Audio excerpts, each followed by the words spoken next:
বাঁশখালী তথা আমাদের বাংলাদেশের যত গণমাধ্যম আছে সবার প্রতি আমি রিকোয়েস্ট করব, আমাদের চট্টগ্রাম বাঁশখালীতে এখন বর্তমানে যে বন্যা, যে ভয়াবহ পরিস্থিতি চলতেছে, এটা সাধারণভাবে এড়িয়ে দেওয়ার কোনো সুযোগ নেই। আমাদের বাঁশখালীতে হাজার হাজার ঘরবাড়ি একদম পানির সাথে মিশে গেছে, অনেক মানুষ ক্ষুধার্ত।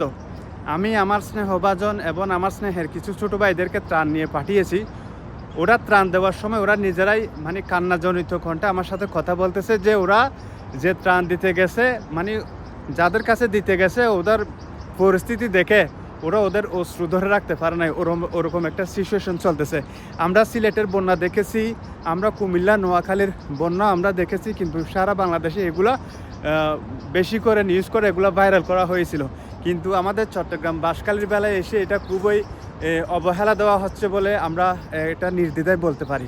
সো আমরা চাইবো এগুলা যাতে গণমাধ্যমে আসে এবং এগুলা যাতে সরকার পর্যন্ত যায় এবং এটা যেন সুনির্দিষ্ট কোনো ভালো ব্যবস্থা নেই। এবং আমাদের বাঁশখালীর প্রশাসনের যত ঊর্ধ্বতম কর্মকর্তা আছে, আমি সবার প্রতি রিকোয়েস্ট করব, এই যে আমাদের বাঁশখালীতে বৃষ্টি বন্ধ হলেই একটু করে পানি কমতে শুরু করে, আবার বৃষ্টি যখন আবার শুরু হয় আবারও পানি বাড়তে থাকে এবং বন্যা শেষ হওয়ার কোনো চান্স আমরা দেখতেছি না।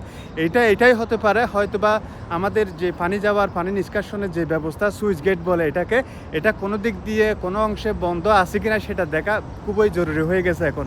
কারণ পানি কিছুতেই কমতেছে না। কোনো রাজনৈতিক নেতা বা কোনো ক্ষমতার দাপটে কোনো সুইচ বন্ধ রাখছে কিনা, বা কোনো মাছের প্রজেক্টকারী বা মাছের লোভের কারণে এই সুইচ গেটগুলো বন্ধ রাখছে কিনা, এটা দেখা খুবই জরুরি।